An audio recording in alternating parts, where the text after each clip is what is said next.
দেওর কখনো ভাই হতে পারে না, একটু চান্স দিলেই বুঝবেন। শালি কখনো বোন হতে পারে না, একটু আড়ালে থাকলেই বুঝবেন। টাকা কখনো সুখ আনে না, টাকাওয়ালা হলে বুঝবে। ধর্মের মা বাবা ভাই বোন কিছুই নেই, স্বার্থের পরীক্ষায় পড়লে বুঝবেন। স্বামীর চেয়ে বয়ফ্রেন্ড আর স্ত্রীর চেয়ে গার্লফ্রেন্ড কখনোই উত্তম হয় না, সংসার ভাঙলে বুঝতে পারবেন। পিতা মাতা ছাড়া পৃথিবীতে কেউ আপন না, পিতা মাতা মারা গেলে বুঝবেন।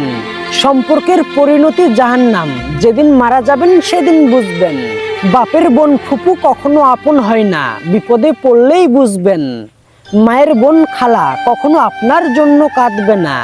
এই কথাগুলো আপনি ঠিক তখনই অনুভব করতে পারবেন যখন আপনি বিপদে পড়বেন, আর তখনই বুঝতে পারবেন আপনার মা বাবা ছাড়া কেউ আপনার আপন না। মনে রাখবেন, এই সকল কিছু শয়তানের কৌশল ব্যতীত আর কিছুই না।